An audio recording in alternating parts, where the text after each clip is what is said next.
Hi everyone, good morning, good afternoon, good evening. Kumusta kayo? How are you guys? Welcome to my YouTube channel. This is Priscilla and Mariela. So for today's video guys ay tuturo ko sa inyo paano magluto ng pinakuloang manok with patatas and carrots. So yun lang po yung mga ingredients na gagamitin natin. Andyan yung bawang, sibuyas, kamatis, green pepper, asin, paprika, and pamintang durog, tomato paste.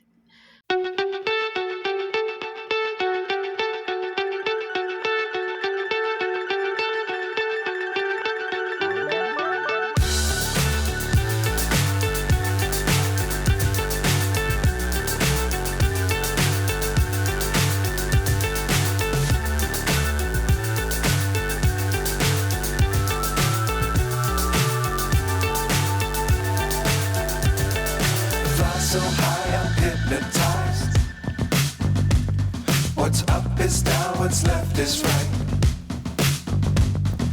Chasing stars and holding you. I can't see the end, but we'll see it through.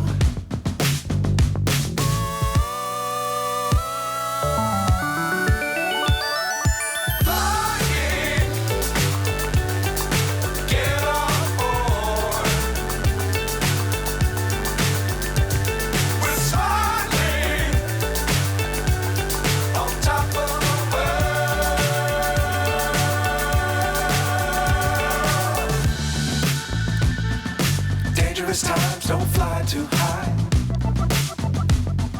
Be sure to keep the ground in sight.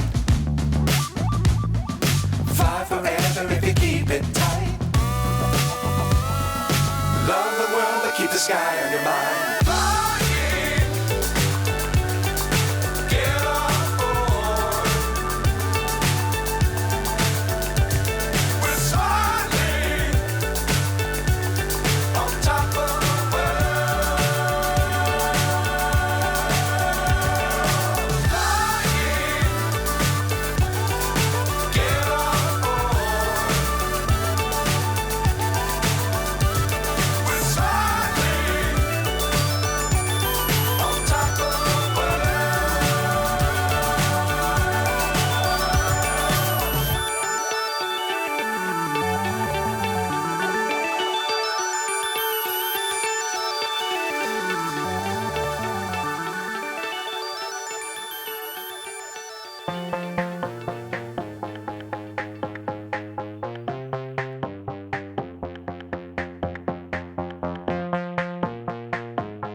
So, ayan na po, luto ng ating pinapakuluang manok with carrots and patatas. So, bango, yummy. Madali lang siya guys, try nyo to. So, yummy. So, tikman natin kung gaano kalambot ang manok. Ay, ang lambot, juicy, ang sarap. At, ganun din yung patatas. Malambot din. So, try nyo na guys. Thank you for watching. Guys, please like and comment and subscribe. Bye bye. See you next time, guys.